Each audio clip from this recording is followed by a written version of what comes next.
Ladies and gentlemen, good day and welcome to the Max Healthcare Institute Limited's earnings conference call. As a reminder, all participant lines will be in the listen-only mode. There will be an opportunity for you to ask questions after the presentation concludes. Should you need assistance during the conference, please signal an operator by pressing star and then 0 on your touchtone phone. Please note that this conference is being recorded. I now hand the conference over to Mr. Anup Pujari from CDR India. Thank you, and over to you, sir. Thank you. Good morning, everyone, and thank you for joining us on Max Healthcare's Q1 FY2024 earnings conference call. We have with us Mr. Abhay Soi, Chairman and Managing Director, Mr. Yogesh Sareen, Senior Director and Chief Financial Officer, and Mr. Keshav Gupta, Senior Director, Growth, M&A and Business Planning of the company. We will begin the call with opening remarks from the management, following which we'll have the forum open for an interactive question and answer session. Before we start, I would like to point out that some statements made in today's call may be forward-looking in nature, and a disclaimer to this effect has been included in the earnings presentation shared with you earlier. I would now like to invite Abhay to make his opening remarks. A very good morning to everyone. I'm pleased to welcome you again to Max Healthcare's first quarter earnings call for fiscal 2024. Before we delve into the quarter one highlights, I'm happy to share that this is our 11th consecutive quarter of year-on-year growth in revenue and operating EBITDA. Second, we have added 44 beds to our capacity through internal reconfiguration during this quarter.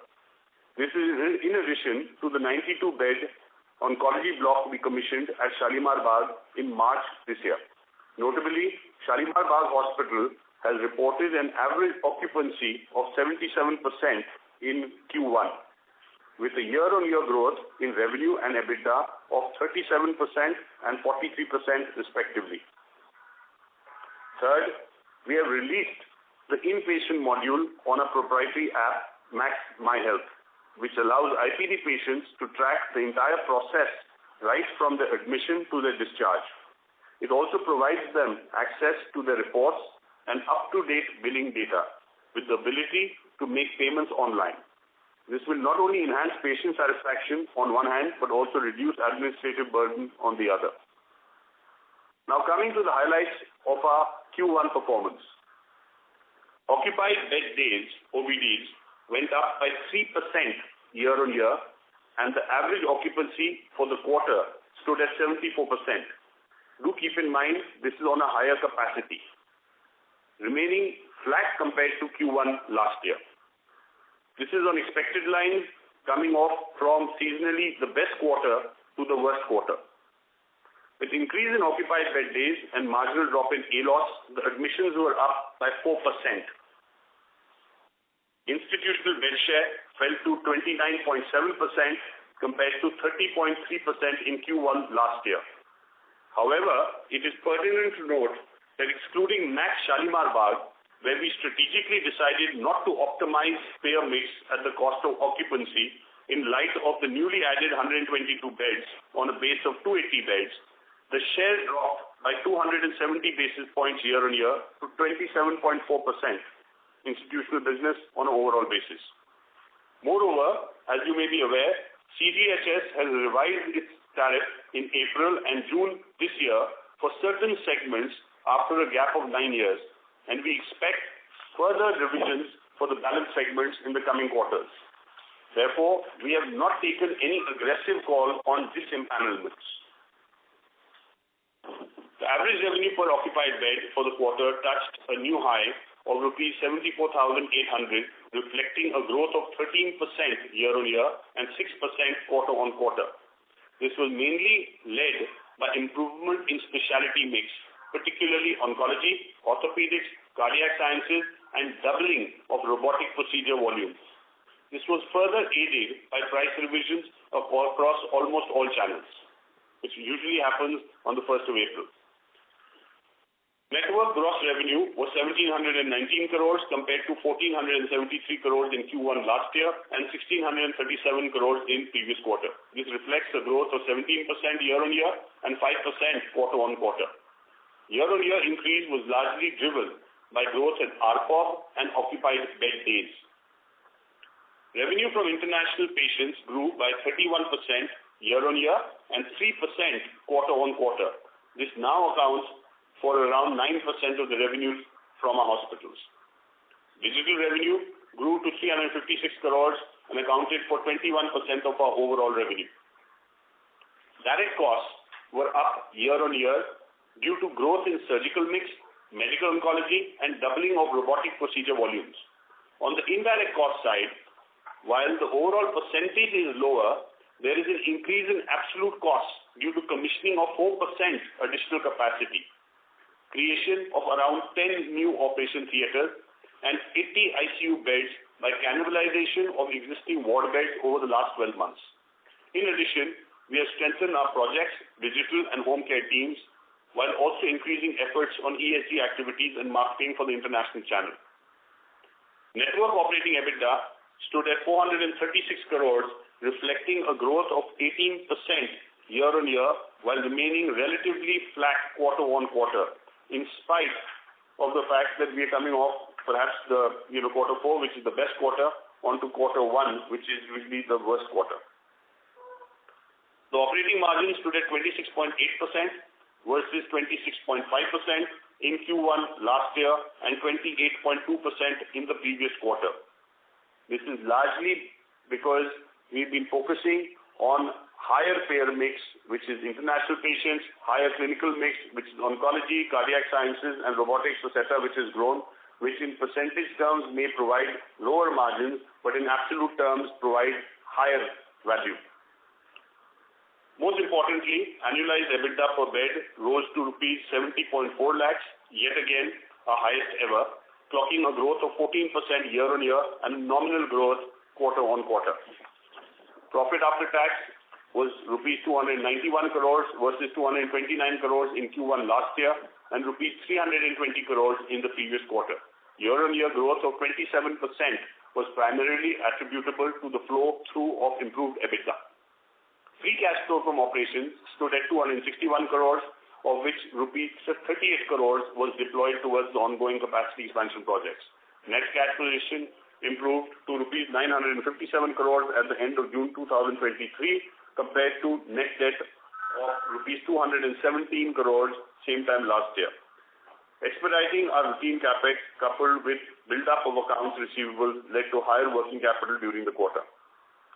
Continuing our efforts to give back to the community, we treated approximately 37,500 OPD and 1,260 inpatients from economically weaker sections free of charge. Both our strategic business units continued to report robust performance.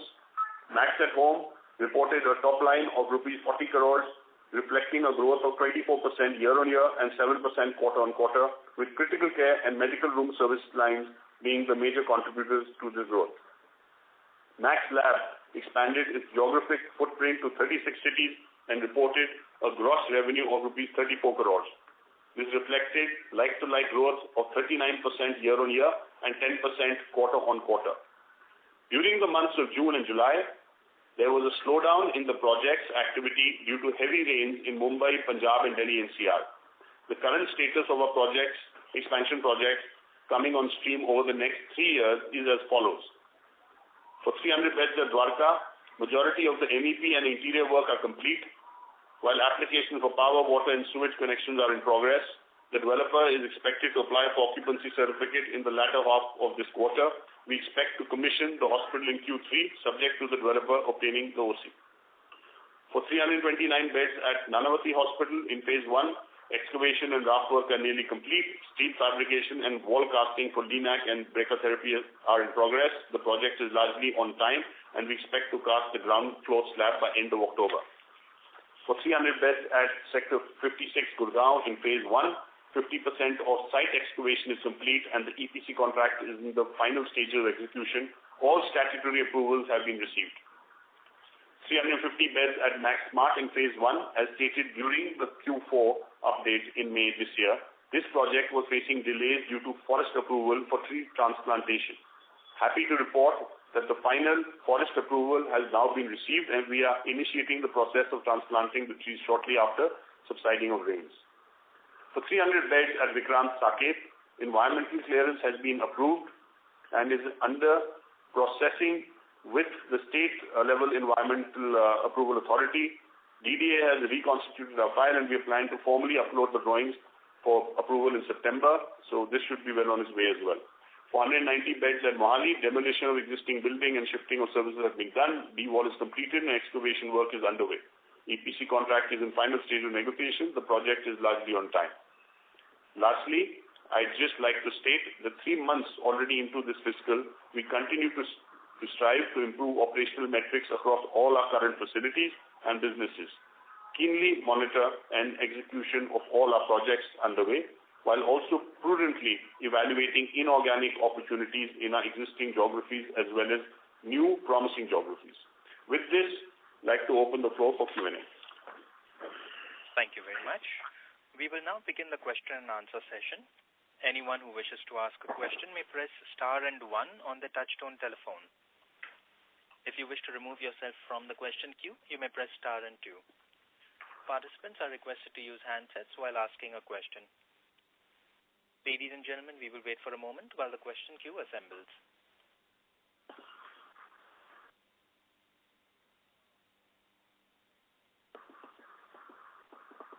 The first question is from the line of Tushar Manudhane from Motilal Oswal Financial Services. Please go ahead.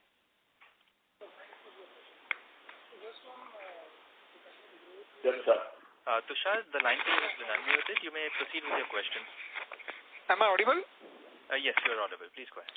Okay. So thanks for the opportunity. Just on the kind of growth that we have seen on ARPOB front, how sustainable that is, let's say for next 12 to 24 months. And secondly, while the ARPOB growth is there, but the EBITDA per bed has been pretty stable, may it be on a quarter-on-quarter basis.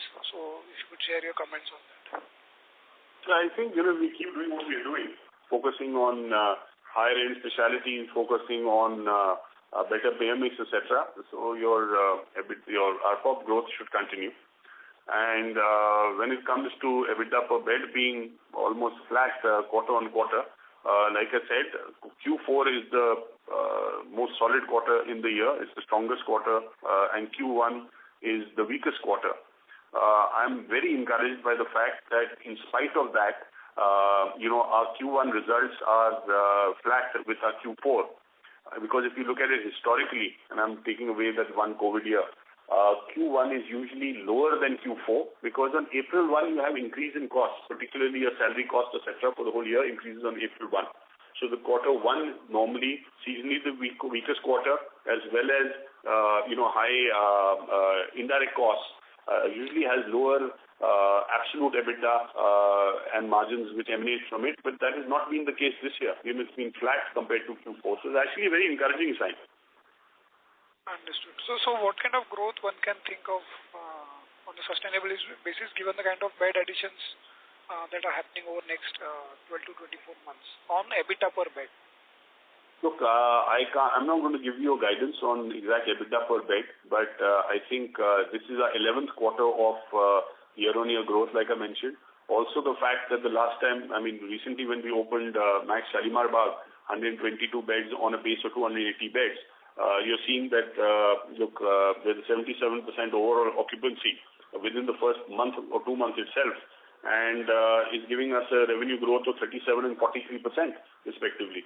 So I think, that should sort of hopefully continue into the future as well. So it should be positive from that standpoint, from all of these standpoints.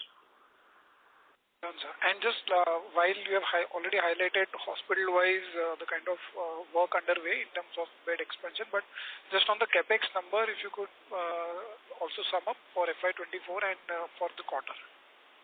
I think we're looking at 900 odd crores. Which are the cash flow expected is 900 crores. But obviously it's subject to change. We just trying to give you a block number, but you know that it can change from 1 month to the other month. Right? Okay, sure. Thank you. Thank you, sir. Thank you.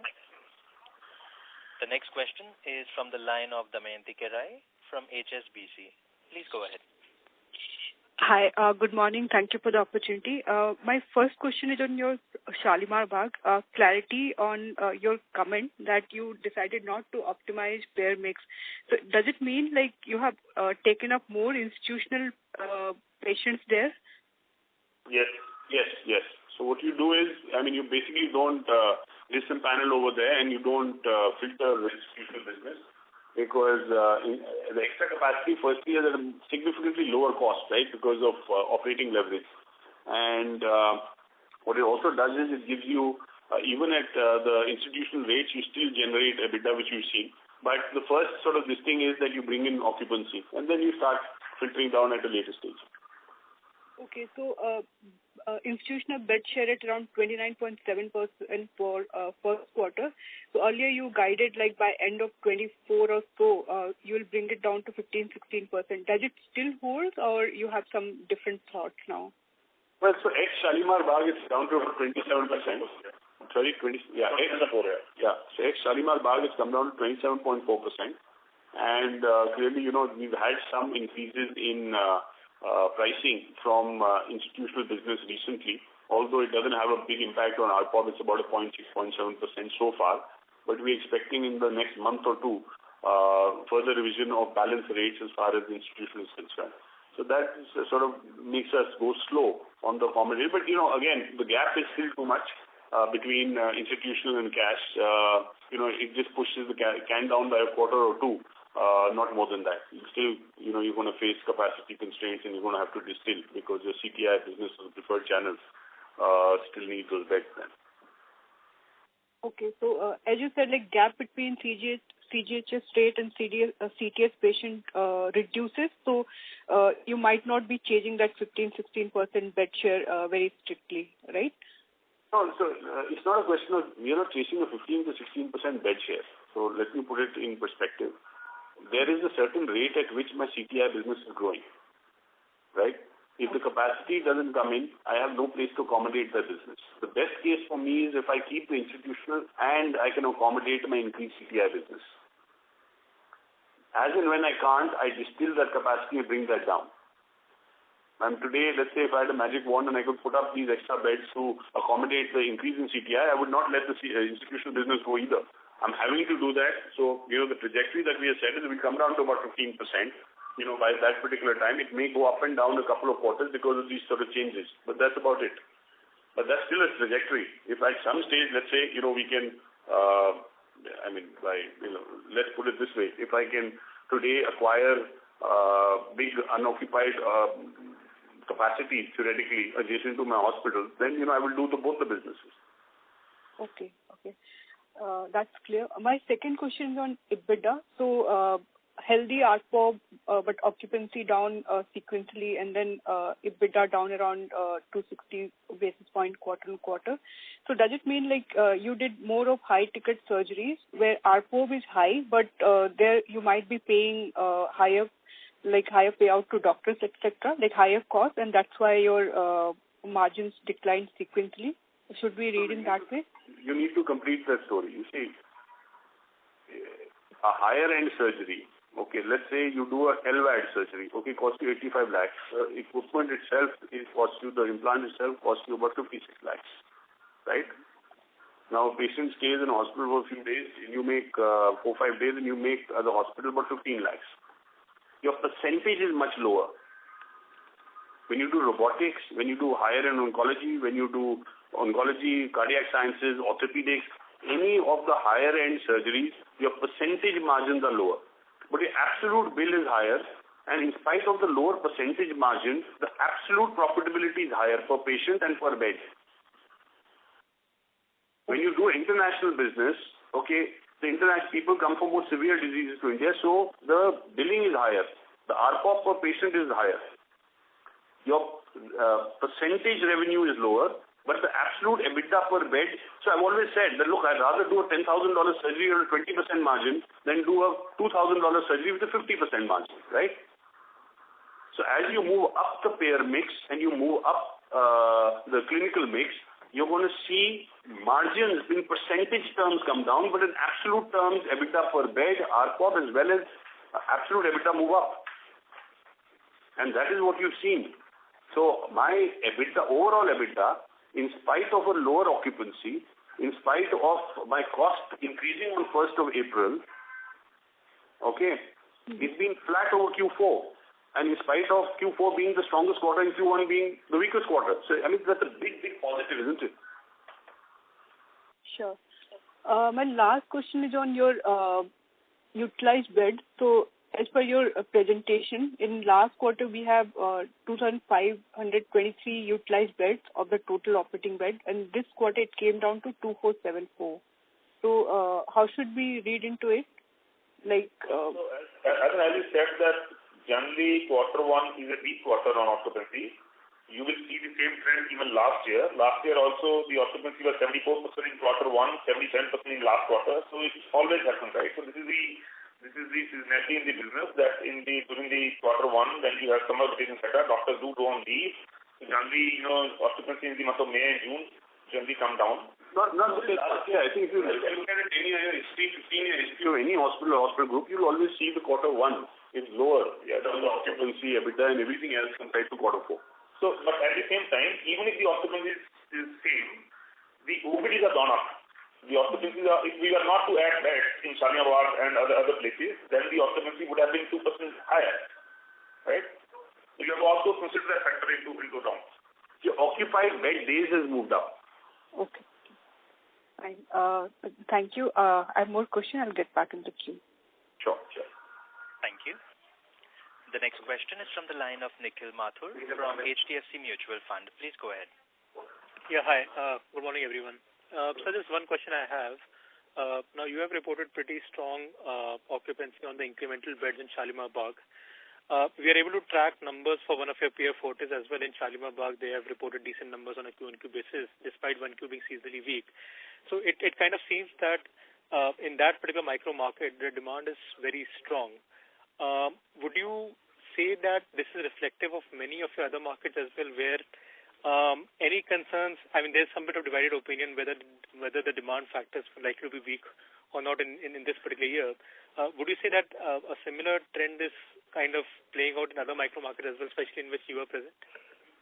I don't see this playing out anywhere, in fact, for anybody. I've read other people's numbers, I've seen my own numbers. Year on year, you have an increase in occupied bed days. If my total capacity goes up by, let's say, 5% or 4%, right, and my occupied bed days goes up by 3% or 4%, and my percentage occupancy remains the same, it's bound to happen, right? When you increase capacity, in percentage terms, your occupancy may be flat, but in actual terms, occupancy is more. Yeah, also, I think we have not seen any dwindling of demand in any of the hospitals, right? So that's what you're looking at. There's no impact on demand, right? And all hospitals, the buoyancies. So as we know that June generally occupancy is lower, but we've seen that occupancy coming back in this quarter. Got it, sir. This was the only question I had. Yeah, so I don't cater to this point at all. I mean, I think demand, and you have to look at the business year on year, quarters year on year rather than quarter on quarter. Unless you have a fourth quarter which is a good quarter which is running below the third quarter or something like that, then I'd be worried. Right. No, I'm looking at on a year-on-year basis only, but I mean, in this particular micro market, the numbers are looking strong on a Q&Q basis as well. So that's why this question I had. But I completely understand what your thoughts are on the demand and how it's panning out. Got it. Thank you so much. Thank you. Thank you. We have the next question from the line of Lavanya Totala from UBS. Please go ahead. Hi. Thank you for the opportunity. So I just have one question. So I understood that there is an increase in employee cost, but if I look at Max Concall level, there's also increase in raw material as percentage of sales. So is there any increase in the pharma medicines that you are seeing which is likely to sustain? No, so I think as far as the pharma cost is concerned, there is an increase because, like I mentioned, you're doing more higher-end work. Like I said, you've doubled your robotic procedures. When you do all of that, the consumables are more expensive in that, and as a percentage is higher of percentage of the procedure. But the overall EBITDA per procedure, overall value that we get out of the billing is higher. So in terms of percentage is lower. You'll see ARPOB is higher. Your cost of goods goes up, but your absolute EBITDA per bed and EBITDA also moves up. So that is what we've seen. One is that. I think as far as your second question was with respect to the employee cost. The employee cost moves up by usually about 6.5 to 7% per year. It happens on April 1. This year you will see a larger year-on-year increase because you also have 142 new beds that we put up, 44 plus 92 beds. We've created 80 more ICU beds. We've created 10 more OTs. When you're doing that, the manning of all of these is more. So I would encourage, it's almost like saying, theoretically, if you double capacity, then you will almost be doubling your employee strength and therefore your employee cost. But, then you have to have attendant increase in revenue. So you look at it as a percentage of revenue. And I don't think there's much of a change over there. Mm-hmm.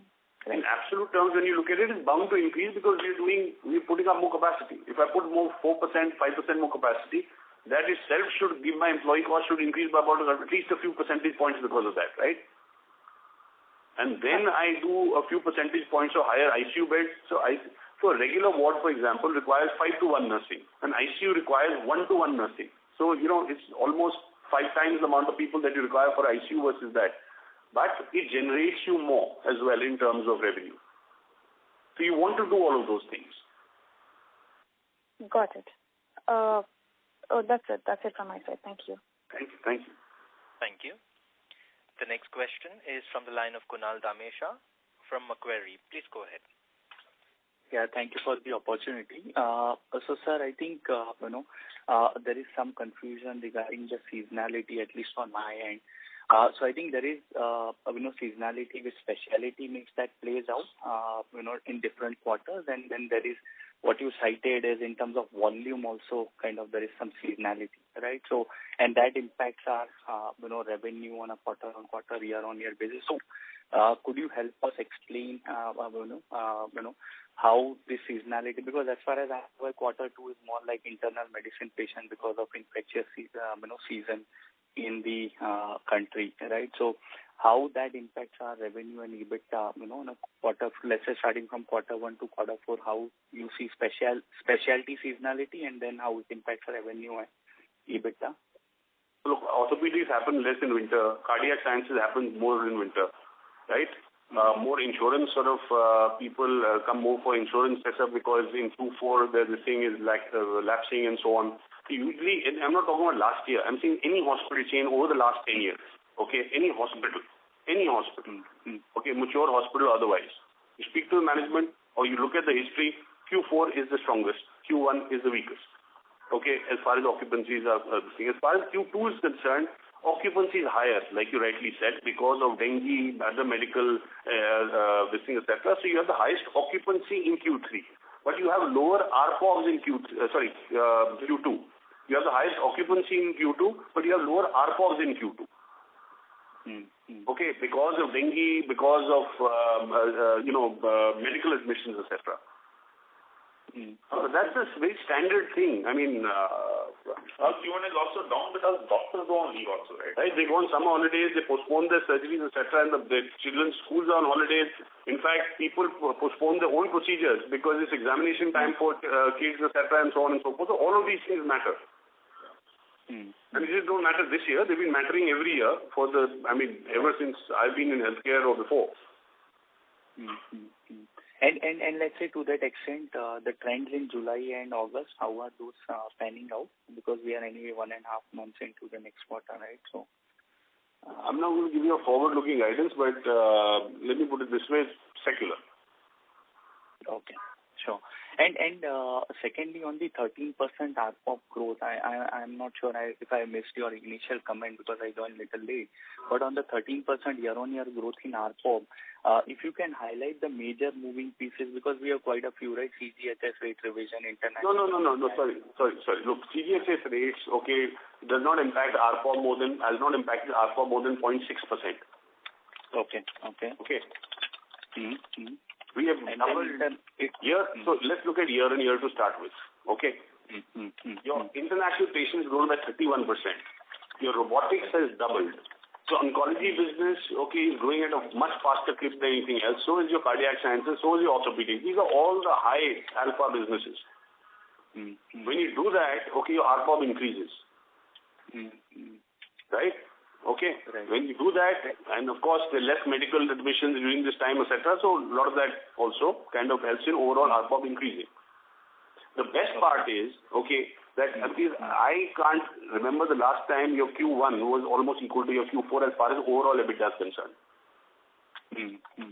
Okay, I mean, I won't comment on the COVID year. For any particular, I mean, as a student of hospital, you will go through the history.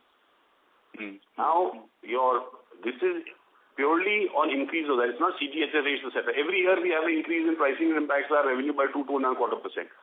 But in spite of increase in salaries and other indirect costs on the 1st of April, okay, you not only absorbed it, okay, but your Q1 overall EBITDA is equal to your Q4 EBITDA. Sure. And then, if I may, just two very housekeeping kind of question. What was the international bed share? We have shared the payer mix, but bed share, if you can share. Yeah, it's around 5%. 5%. Okay. Yeah, when it gives you 9% revenue. Yeah. And it's 9% of revenue. Correct. And just a clarification. So the way I understood is any procedure which uses more devices, which is where our EBITDA per bed would be higher in absolute term, but in terms of margin, it might not be accurate. Is the correct way to understand? Actually, any high-end procedure, okay, has lower percentage margins, higher value margin. Okay. So if you look at oncology, look at orthopedics, look at cardiac sciences, all of these, okay, have lower margins, percentage-wise, higher ARPOBs, higher billing, and higher EBITDA per patient, higher EBITDA per bed. Perfect. Typically, you will pay doctor also more for a surgical procedure, right, compared to medical, specialties. So there obviously will be higher impact there also. Actually, yeah. So on medical specialties, you're only basically getting the patient, you're giving him medicine, doctor visits, etc. Your margins may be more, but the absolute billing is low. Correct. Okay. Perfect. I have more questions. I'll get back in queue. Thank you and all the best. Thank you. We have the next question from the line of Bino Patiparampil from Elara Capital. Please go ahead. Hi, good morning. Just wanted to know, earlier you used to give a schedule of new capacity coming online all the way up to FY28. I haven't seen it for the last couple of quarters, so just wondering if all those timelines given earlier to 3 quarters back still stay, or is there any change in that? No, I just give you updates, so there's no necessary change in that. And I think other than the update that I've given you, we sort of had put it out. Are you still out? Yeah, it's there in the investor presentation. It's there in the investor presentation. Not in the website. But I think Abhay has given you the update firstly. I think everything else except for Max Smart, where we are delayed because of the forest approval, and those approvals have also been received now. And we have to transfer the fees. I think that's the only project where we find in some delays, right? And we said that last time that because of those delays that we've seen, we are fast-tracking the Vitran Foundation capacity addition, right? So that's usually any data which is static, okay, which doesn't change, we don't give every quarter. I think we give changing quarter, but you see it on the website. It's on the investor presentation. Okay, I will check that. Thank you. Okay, thanks. Thank you. The next question is from the line of Kunal Damesha from Macquarie. Please go ahead. Thank you for the opportunity again. So to the fact that we have added this 122 bed in Shalimar Bagh, and we also said that we have added, some of the doctors, etc. Right. So would it be fair to say that the addition of, let's say, manpower would be largely in line with what our averages, at network level would be? No, like I said, that we've added manpower for these hospitals. No, so you're talking about for the incremental beds in Shalimar Bagh and others? Yeah. No, it's lower. Because you don't have to add the same amount of, especially not the same cost of manpower. I've mentioned the operating leverage in it. But that's not all, right? I mean, you added 144 beds, you added 80 ICU beds, okay, you added 10 odd OTs, okay, all of this generates a lot more than what it was previously being used for, has both in terms of revenue and EBITDA, but has, higher manpower requirement. And then, we've over the last year, what we've done is we've strengthened our projects team, because all the projects we're doing, the digital team for the app that we've come out with, what we've done is a lot on the ESG, etc. as well. So all of these things play out. But I would encourage you to look at the percentage of sales rather than on an increase necessarily year on year. Our salary increase has been the same, 6.7% to 6.8%. And one on the strategy side, if we our earlier comment was that we would be mainly focused on the metro cities like Delhi and Mumbai, etc. Right, but some of the competitions have been now opening up into tier 2 cities, and we are seeing good kind of ramp up in terms of both top line and the profitability. So would we also look at these markets going forward and probably broaden our horizon as to where we are going to expand? I think you missed out on almost every call of mine prior to this one. Okay, but I will repeat myself. There are any city where at least one or two of our competitors have proven viability, we will enter into those cities. Presently, the expansions we are doing, I'm not saying it's because we only want to be in metros. We are doing because we have a business need. We've run out of capacities. Okay, there's demand which is surging. On my doorstep, I have waiting of a couple of days, if not more sometimes, in ICUs. And so we're doing brownfield capacity in order to tap that demand. Right? First and foremost, I need to elevate the business needs that I have. Thereafter, we're looking at other cities. We continue to look at, I've said in the past, there are 21 cities that we've identified that we're looking at. Okay. So these are cities where at least one or two of my peers have proven viability. So we think we can go there and do it better. Mm-hmm.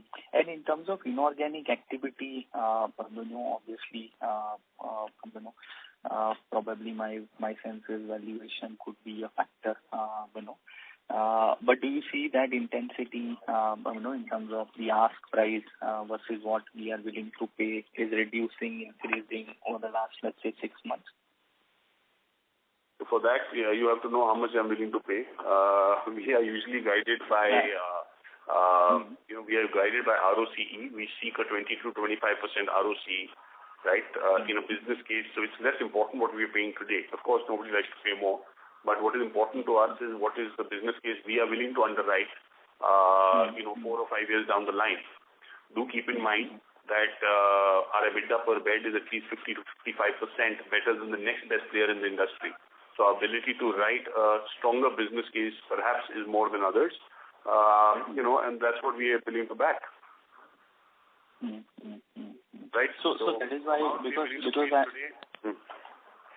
So that is why I asked about the spread and not what you are willing to pay, right? So spread, whether that has increased, decreased, can give us some. That is irrelevant, right? The point is this, that no matter what somebody, there will always be people running fool's errands. Okay, they want to buy more expensive than what I'm willing to pay. But the fact is, look, if I am today shooting for a 20 to 25% ROCE pre-tax 4 or 5 years down the line, okay, with a particular ability to underwrite a business case. That's the number I'm willing to pay. That's the maximum I'm willing to pay today. Right. I'm not saying there's somebody else, who won't run a full errand will be willing to pay a higher number. But the fact is, the other person then has to write a business case which is at least equivalent to mine. Which at present, at least, I don't think anybody seems to be doing. Okay. At least on their EBITDA per bed or performance, etc. And the last, again, a housekeeping question. Let's say the consumption of drugs, if we can quantify as maybe percentage of revenue in our hospital business, as a percentage of revenue or as a percentage of COGS, would be helpful. A broad range would also be fine. That's not a static number, right? I mean, let's say if I was to do more surgeries, more higher-end surgeries, that number will increase. What you need to do, we have beds and we have days in a year. Yeah. Right? EBITDA per bed. Quarterly basis, maybe 2-3 years. Average would also be fine, or a range would also be fine. No, we don't give forward-looking statements.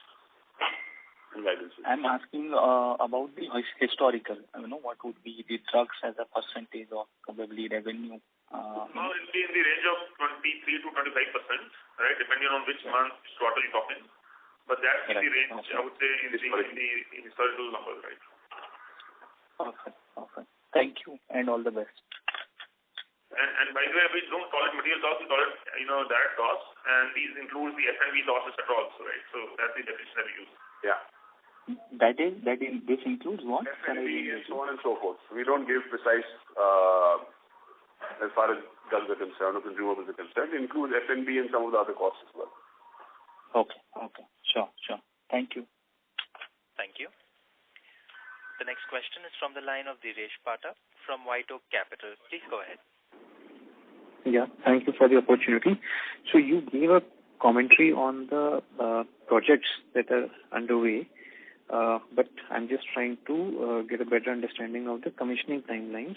So Dwarka, which is 300 beds, Q3 of this fiscal year, FY23, based on the end of Q3, right? In FY25, as per the earlier investor presentation deck, there were 4 assets. Smart is delayed, so now there are 3. Nanavati 329, Mohali 190, and Gurgaon Sector 56 300. So of these 3, if you can individually call out their commissioning timeline, as per your current understanding, based on the current project progress. Yeah, there should be. So basically, what we given the timeline is for the completion of the construction, right? You can assume that in the next quarter of that will be the, for example, if it's in quarter 4 FY25, that means quarter 1 of FY26 will be the commissioning, right? So there'll be obviously, once the beds are constructed, you have to take a OC, there's a time lag of 1.5 2 months. But as Abhay has mentioned already, sometimes it comes sooner also. So more or less it's the timeline we are. Yeah, we are all projects on time except for the next smart one, which is the Satet Complex Smart. There we are delayed by 6 to 7 months because of the forest approval, right? And that's the only project where we think there'll be a probably slip in timelines, right? But in lieu thereof, we are expecting the Vikrant one. Which was also in the same complex, Satet Complex Vikrant, right? So that's been preponed. No, sorry. So individually, if we go, Nanavati 329, you expect in Q4 of 25? Yeah, as scheduled. So this will be finished in quarter 4 of FY25, right? That means March 25 is when we finish, and we'll be starting this in the first quarter of FY26, yeah. Okay, so that is February to April. Mohali? Similar. Okay, so most of the assets, Q4 of FY25 commissioning and Q1 of FY26 is where the commercial...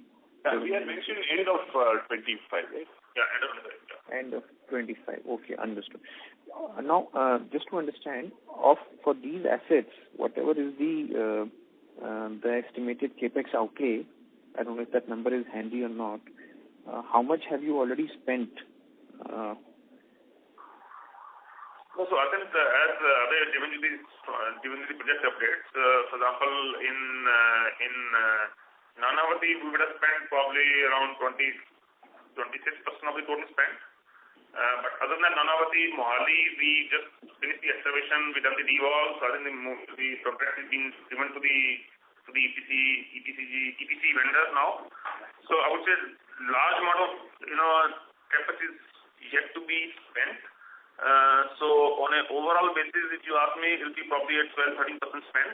But Nanavati is the only one where we have more than 25% spent been done. Thank you. I mean, just keep in mind that 1 million square feet, right, if you're building. Hello? So the current participant has dropped from the queue. Okay. Thank you. Yeah, I also other than the bottom, I think that generally the CapEx spend is because it also have equipment, right? Typically 30% of the equipment is always back-ended. The superstructure doesn't cost too much, 2,000 rupees a square foot. So if you're building 1 million square feet, you spend 200 crores in the structure. That's not the expensive part of the project, which you do upfront. Thank you. We have the next question from the line of Harith Ahmed from Avendus Spark. Please go ahead. Hi, good morning. Thanks for the opportunity. A couple of questions on the capex numbers that you talked about. Yeah. Firstly, the operating cash flows you mentioned is lower because there's a higher routine capex spend this quarter. Will you be able to quantify the same, the routine capex that you spend this quarter and the budgeted spend for the year? Just trying to understand what is our ongoing regular maintenance capex. Yeah, so typically we spend around 170-180 crores rupees in a year. This quarter we spent 70 crores, right? So that means we obviously advanced and fast-tracked the spend so that we can get the benefit of the spend during the course of the year. So that's the number. Okay, and on the project capex, the 38 crores spend, I'm assuming it was lower because of the weather situation that we had in the Delhi region. And then we should expect it to pick up. So for the year, is there a number that you can share? Yeah, we said that already. 900 crores spent that we ended in this year. How much? Sorry, I missed that. 900 crores. 900. Okay, got it. So there will be a significant pickup as we go into the next quarters. Okay. And on the M&A front, are there any opportunities that you are exploring currently? Our name keeps coming up in as per various media articles in various M&A situations. And on the litigation that we had initiated against CARE, is there any update and what are the next steps on that particular situation? No, CARE, I mean, the matter is sub judice, so I can't really speak about it, but we've filed an appeal in Bombay High Court. As far as inorganic expansions are concerned, yes, our name everywhere, whether that is true or not is besides the point. But lots of places where we are looking at things, our name doesn't come up also. Or those matters are not in the public space. So, but I think to your point, we are looking at quite actively. We fortified our teams as well. Keshav has been a new addition to head M&A from our standpoint. So we are quite focused on this. Thank you. The next question is from the line of Pallavi Deshpande from Samiksha Capital. Please go ahead. Yes, sir. Thank you for taking my question. I just wanted to understand how was the operating cash flow, and if you could also highlight on the debtor days. And secondly, what would be the debtor days separately for the government mix? Sorry, I think... Yeah, so the DSOs are at the end of the quarter was 66 days. They have gone up compared to 55 days at the end of March. Right? There's a build-up of AR in the PSU segment and also the TPA segment, the insurance segment. But what we see is that in July is getting unwinded a bit. Right? So that's the DSO. You had a question on cash flow also, right? Yes, no, so just continuing on this, I didn't follow the first part. You said there were two parts to the increase. So the first part was due to? Yes, I said the DSO overall went up by 11 days, from 55 days to 66 days, right? 55 days at the end of March, 66 days at the end of June. Right. Now, this is basically because of build-up of AR, right? There's an AR build-up for the PSU segment, the CGHS and ECHS and, these PSUs, and also some build-up in the insurance, right? The insurance, we had a 24 days DSO at the end of March. This has gone up to 34 days at the end of June. So there's some build-up there. But as we speak today, I'm saying there is some unwinding which has happened in July. Okay. Right? So we got some of those overdues in July. Right. And so things are getting normalized. Right. And so overall on this trend for the PSUs and the EPGS, is this year, are we going to see better years than last year in terms of government making the payments faster? Yeah, I mean, so far story looks bright, but we don't know what's going to happen when the budget finishes. Then how much time they take to get allocation, etc. That's what determines how fast will they pay. Thank you. The next question is from the line of Mayur Patel from 361 Asset Management. Please go ahead. Yeah, hi. Thanks for the opportunity. Most of the questions got answered, but just in your business planning about the new assets which you mentioned would be commissioned by end of FY25, what would be the peak occupancy which you're targeting in the new assets? Is it possible to share some thoughts around that? Sorry? What is the peak occupancy you expect? With the new capacity? Yeah. I mean, peak capacity would be similar. It could go up to about 80%. Okay, in line with whatever are your matured assets currently, 77 to 80% is a fair range to assume? That's right. Okay, fine. Thanks. That's it from my side. Thank you very much. Thank you. Thank you. The next question is from the line of Amit Kadam from Canara Robeco Mutual Fund. Please go ahead. Yeah, hi, sir. Hi, Amit. Yeah, hi. So I just because you gave some the timelines of... sorry to interrupt, Amit, but the line for you is not very audible. If you could please speak closer to the mic. I'll try 1 second. Yeah, is this better now? Yes. Yeah, hi. So just on this new, the timelines what you provided for commissioning of this various bed. So from that, what I can understand is that from here on, 300 beds of Dwarka is expected to get commissioned in Q4, start of the Q4 of this year, and then we have something coming in the Q1 of FY26.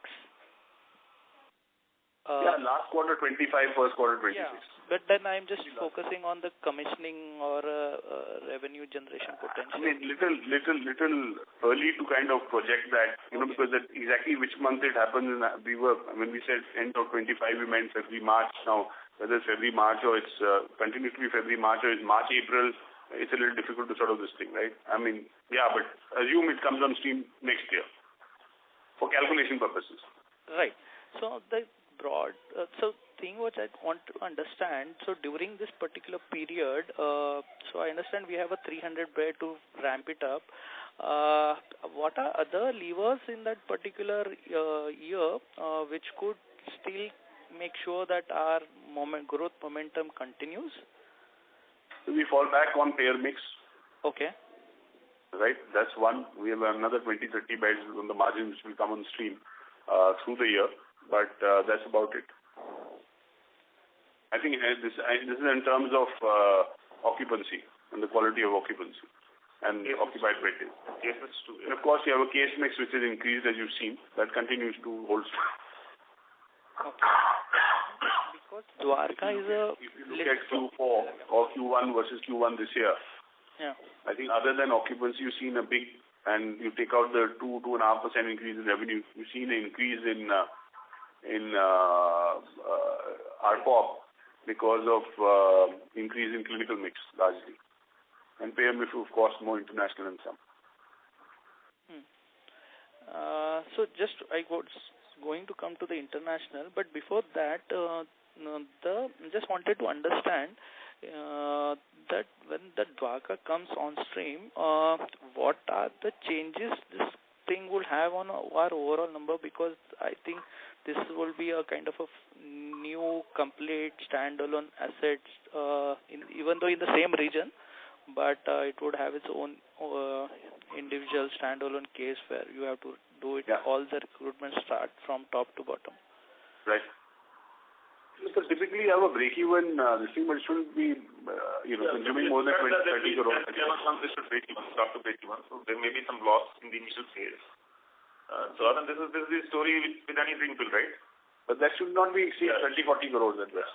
It's not a big sum of money that won't lose there, but as I see, it will be 10th month that we are targeting a break-even on the EBITDA. Yeah. Hello. Yeah. So I mean, Dwarka is a kind of a greenfield. So we are targeting a break-even in 10th month of operation. We tend to do better, but yeah, our projection is about a 10th month or break-even. But you should not consume more than 30-40 crores. Okay. No, that 30-40, that's what I wanted to understand from you, and that answers my question. And the third thing and final thing is on the international thing. So we have been doing it quite well in that particular segment. How do I look at this particular thing, at least like on an annualized basis, how this thing should further do for us, like moving towards double digit is like a percentage away, but then how do I look at this particular piece beyond that particular percentage point increase? Look, it's going well. I think I've always maintained that this is a big area of growth for us. Again, I will stay away from making forward-looking statements, but Afghanistan, which is 12% of our business, is still down to zero, but very, very recently they started flights from Afghanistan, so that's a very positive, big positive, and hopefully in the next few quarters that should kick in, that should give us something as well. So this business is growing. I'm going to avoid giving any forward-looking statements. But do keep in mind, you had a 13% year-on-year growth, of which 3% has been through OBDs, occupied bed days occupancy, as you may call it. Out of the 10%, if you take out a couple of percentage points for price increase, I think the balance has really been through clinical mix. A little bit has been through your international and so on. Right.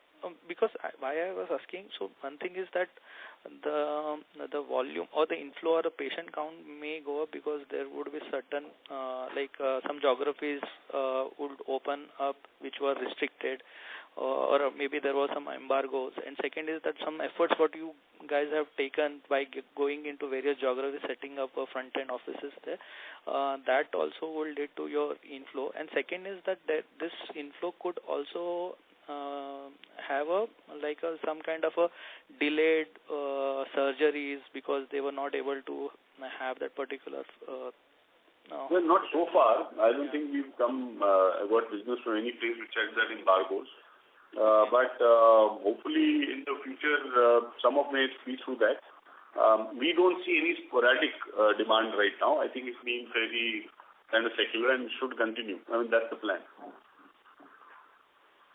We have not seen any one-time business, is what you're saying. Bottled up demand which is suddenly come in and the rest is going to come later. We've seen this secular growth through the year. Thank you. The next question is from the line of Alankar Garude from Kotak. Please go ahead. Hi, thank you for the opportunity. Firstly, Abhay, when are we planning to commission the 100 brownfield beds at Vaishali? Vaishali? Vaishali was commissioned 2 years ago. Brownfield. We had signed an agreement, right, for 100 beds? We have signed an agreement to sell, right? So there's a CPs for that, right? So there has some litigation going on. Even to buy. It's 8 years where we chasing them and he's selling it. Now basically, there are some ongoing litigations at High Court and District Court, etc. So there's to settle those litigations before we can hand over that piece of land first, right? So no, right now it's early. Yeah, early stage. I mean, right now first we have to procure the land. That's why I was wondering which Vaishali you talk about. Okay. And I think we want to purchase the land has to be sorted, and then we will purchase the land, and then they will be building over there. So that's still out. Yeah, it's out in future, yeah. Got it. And the same question on Gurgaon, the second piece of land, I think there as well there is a litigation ongoing, right? Yeah. That's it. Status to order from Punjab and High Court. So there is a litigation, right? So they cancel the lease deed after 1 year of giving the situation and taking full money. And taking the full money. And I think I think we have a good case there. So the next date is somewhere in December. But that was in any case post 2028 plan. That was never part of the plan until 2028. Even if you see the investor presentation, the capex plans, etc., that was something which was never even kind of account. Neither the funds nor commissioning nor start date for it were ever accounted for. Thank you. The next question is from the line of Senthil Kumar from Joindre Capital Services. Please go ahead. Hi, thanks for the opportunity. Can you share the revenue and EBITDA growth excluding Max Shalimar in Q1 FY24 on year-on-year basis? I can't hear you clearly. You'll have to repeat that.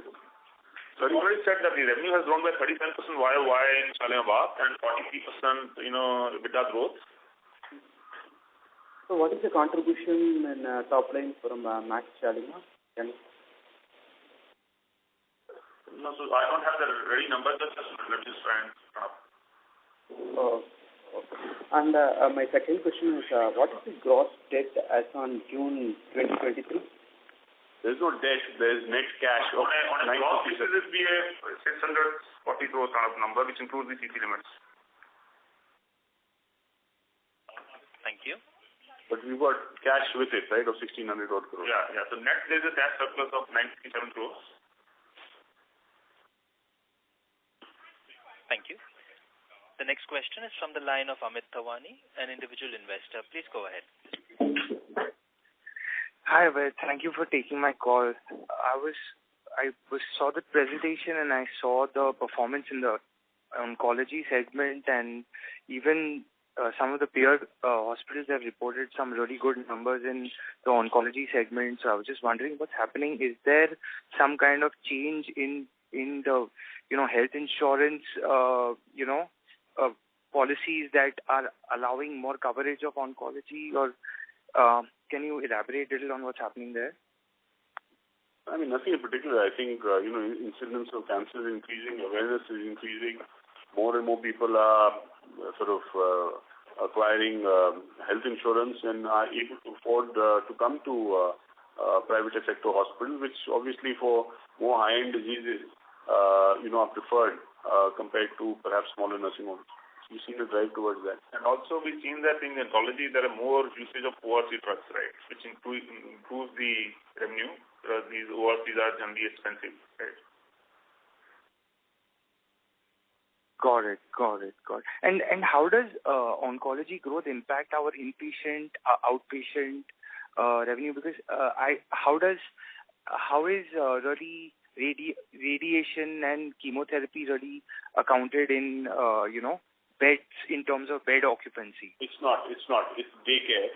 Any daycare procedure is not part of occupancy or IPD. It comes through the ARPOB, because you take all the revenues and you divide it by inpatient beds. But any daycare procedure, etc., is not part of occupancy. Okay, so the ARPOB will go up. It's not a part of the 3,400 beds. These are not census beds. These are not census beds. When you do occupancy, you take a denominator of total number of beds, and if we have 3,400, let's say, beds, or now 3,500 beds, or whatever, okay, which does not include the non-census beds, which is the chemo beds, dialysis beds, daycare beds, ER beds. We add all of that, will be another 5,600 beds. Thank you. The next question is from the line of Damayanti Kerai from HSBC. Please go ahead. Hi, I just have one question. So, Abhay, you mentioned you added 44 beds through internal restructuring, etc. During first quarter. How many more such beds can come, say, in 24? Expecting another 20-30 beds. For this fiscal, right? 20-30 beds. 40 beds. So the plan is to add another 40 beds. Some of them are getting added in July, and some will happen somewhere in October. Okay, 25-30 beds. Okay. 40 beds. 40. Okay, 40, yeah, 40 beds. And it will be an ongoing exercise, right? In coming years also you can choose to add such beds. No, you can't. It's inelastic, right? We are now pressing and at the final stages of capacity, etc. We require that capacity. Somehow you find it. There's always some elasticity at the end. Moving the laboratories out, we're moving the offices out, we're moving the kitchen out. So I think that's what we're doing to add these beds. It's not annual. You can't do it every year. Let me just put it this way. Thank you.